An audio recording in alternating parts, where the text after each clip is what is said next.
Casey, my question for you, is Kris Dunn the greatest basketball player in New London high school history? Well, I've had this debate for a long time, and some of the older folks that I've talked to go back to the days of Bobby Simone. I've heard lots of names. Dunn is certainly at the top of the list, but I know enough to go to an expert about something like this. So I'm going to go to the expert. And my question is this: is Kris Dunn the greatest basketball player in New London high school, or Tyson Wheeler? Is it you? Of course it's me. I'm the best player ever to come out of here. No, I think Kris had a sensational career coming from New London High School, playing at New London High School. AAU-wise, he had a great career playing with Andre Drummond, so we got a lot of exposure. Being at his size and playing in Connecticut, he got to play against guys that were smaller than him, so he had a really big advantage. He was very athletic. He can run, he could jump. He was an okay shooter, but he was so strong and powerful that he could get to the rim and score at will. I think he really got the exposure playing on the AAU circuit, something that I didn't have. It wasn't as big when I played. Coming out of New London, we had New London Hoopsters. We would travel to New Hampshire, Maine, basically New England. We might go to Boston to play, or New York City, but it wasn't as big as it is now. So I didn't get the exposure that I thought I should get. I think Kris is an excellent player, and we're different type of point guards. We both pass the ball very good. We both get to the basket. Obviously, he's stronger and bigger than I was in high school and now when he's playing in college. When I played in college, I thought I shot the ball better. I thought I was a better floor general, but that could be up to debate. I think it's hard to compare, being that it was different eras. And I'm such a competitor. I don't think a lot of guards are better than me, not just Kris Dunn. And I'm talking about NBA players that I've competed against and played against in summer leagues and NBA camps and workouts.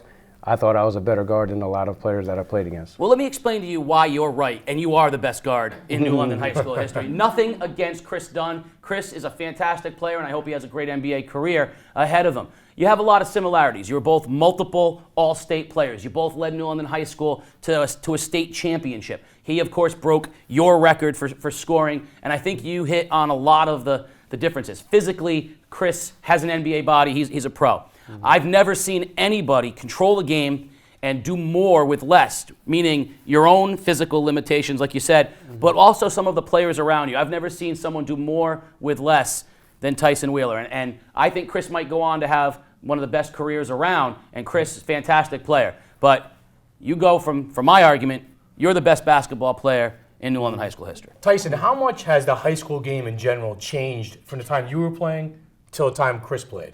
I don't know if there's much difference. I mean, the players in Connecticut weren't great. I think right. I worked on my game a lot, and I thought I was better. And when I went out there on the court, I felt that way. You could say that. You could say that the players from the 70s and 80s were better than us in the 90s, and the players in the 90s were better than the kids in the 2000s, and so forth. So I don't know.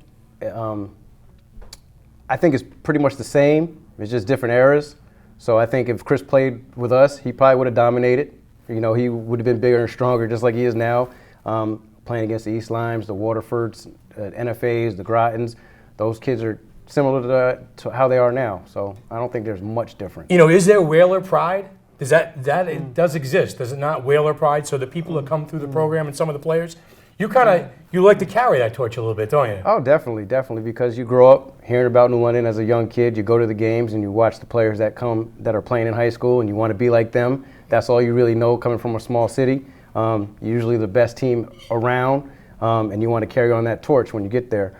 And that's something I instilled in myself, working hard, and I couldn't let the name of New London down. And I think Kris does the same thing at Providence. He's always talking about New London, and there's some certain pride to play for New London and make sure you represent for them. Can we agree that if you were Kris's size, you might still be playing NBA basketball right now? I mean, physically, Kris is a remarkable player.